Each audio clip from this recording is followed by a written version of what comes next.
Bismillahirrahmanirrahim. Assalamualaikum warahmatullahi wabarakatuh.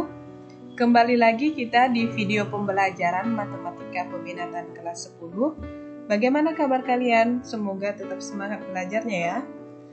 Pada video ini kita akan mempelajari tentang vektor. Namun kali ini pada kesempatan sekarang ini yang akan kita bahas adalah mengenai yang pertama, kesamaan dua vektor, dan yang kedua adalah operasi penjumlahan vektor. Masuk pada pembahasan pertama, yaitu mengenai kesamaan dua vektor. Definisi 2.1. Dua vektor disebut sama jika dan hanya jika kedua vektor yang saling sejajar mempunyai panjang dan arah yang sama. Dari definisi ini, kita dapat menyimpulkan syarat-syarat kesamaan dua vektor adalah sejajar, sama panjang, dan arahnya sama. Di sini Ibu tampilkan ada 4 buah vektor, silahkan kalian amati. Dan dapat kita simpulkan beberapa hal, yaitu vektor A dan vektor D adalah dua vektor yang sama, karena arahnya sama, sejajar, dan juga sama panjang. Kemudian yang kedua, vektor B dan vektor C tidak sama, meskipun arahnya sama, karena di sini ada salah satu syarat yang tidak terpenuhi, yaitu panjangnya berbeda. Dan yang ketiga, vektor A dan vektor C tidak sama, karena arahnya berbeda. Nah, apakah kalian dapat menyimpulkan hal-hal lain selain yang sudah Ibu tampilkan? Jika ada, silakan kalian catat di buku latihan kalian. Nah, kali ini Ibu menampilkan gambar kubus A, B, C, D, E, F, G, H. Pada kubus ini, kita dapat menyimpulkan atau dapat menemukan vektor-vektor yang sama, yaitu vektor AB sama dengan vektor DC sama dengan vektor EF sama dengan vektor HG. Nah, apakah masih ada vektor-vektor lain yang sama? Silahkan kalian temukan dan catat juga di buku latihan kalian. Masuk ke pembahasan yang kedua. Operasi penjumlahan vektor. Yang pertama, penjumlahan vektor pada bidang. Kita menggunakan aturan segitiga. Di sini Ibu punya dua buah vektor yang Ibu beri nama vektor AB dan vektor BC. Atau Ibu bisa lambangkan dengan vektor A dan vektor B. Hasil penjumlahan vektor A dan vektor B adalah dimulai dari pangkal hingga ujung terakhir vektor terakhir, yaitu vektor C. Nih, kita dapat mengatakan bahwa perpindahan dari titik A ke titik C disebut sebagai perpindahan akibat vektor A ditambah vektor B, yaitu perpindahan akibat vektor A dilanjutkan oleh vektor B. Penjumlahan kedua vektor dapat ditulis sebagai vektor A ditambah vektor B sama dengan vektor A tambah vektor B. Kita dapat menuliskannya sebagai vektor AB ditambah vektor BC sama dengan vektor AC. Nah, kita dapat melihat vektor AC tersebut. Notasi ini menyatakan bahwa benda yang semula berada di titik A berpindah ke titik B dan berakhir di titik C. Aturan jajar genjang masih sama, Ibu punya dua vektor yaitu vektor A dan vektor B.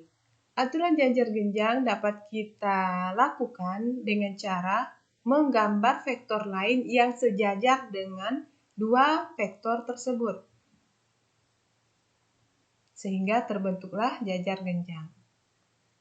Nah, seperti ini AB kita gambar vektor lain yang sejajar dengannya. Begitu juga dengan vektor BC. Sehingga hasilnya adalah vektor AC.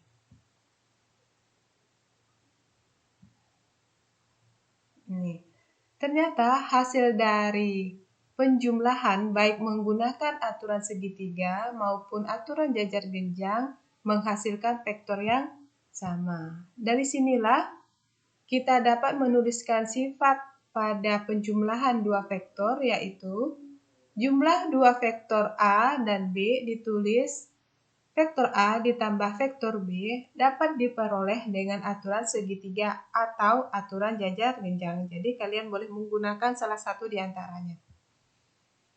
Penjumlahan pada ruang.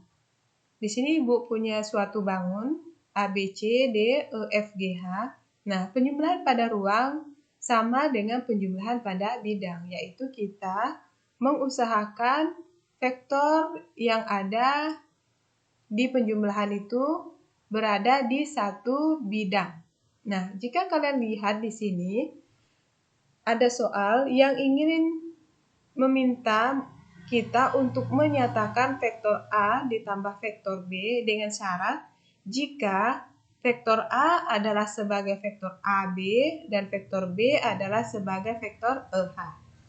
Dapat kita lihat bersama bahwa vektor A dan vektor B tidak berada pada bidang yang sama. Sehingga kita harus memanipulasi vektor ini dengan cara menggambar salah satu vektor A atau vektor B yang sejajar dengannya. Nah, di sini Ibu ambil vektor B. Nah, sekarang kalian dapat melihat bahwa vektor A dan vektor B sudah berada pada bidang yang sama. Vektor EH adalah vektor yang sama dengan vektor BC, sehingga kalian dapat menjumlahkannya. Vektor A ditambah vektor B menghasilkan vektor AC.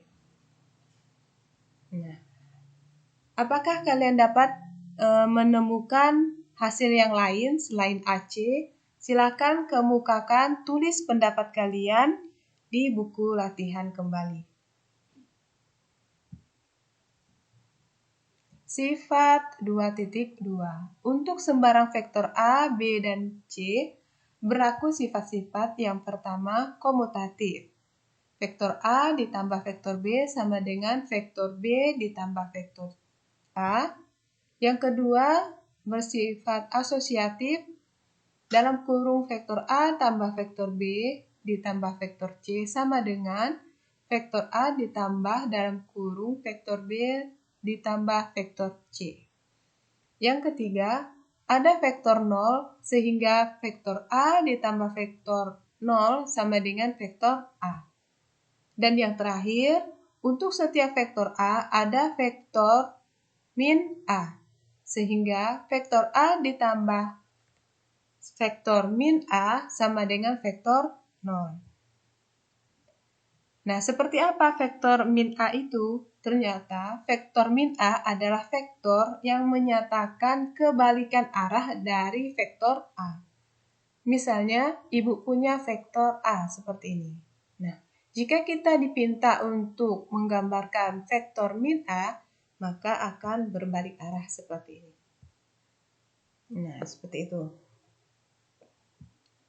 Nah, sekian video dari Ibu kali ini. Semoga bermanfaat. Jangan lupa untuk selalu bersyukur atas apa yang kita miliki. Dengan salah satu caranya adalah menjaga lingkungan di sekitar kita. Jangan lupa juga untuk selalu jaga kesehatan. Wassalamualaikum warahmatullahi wabarakatuh.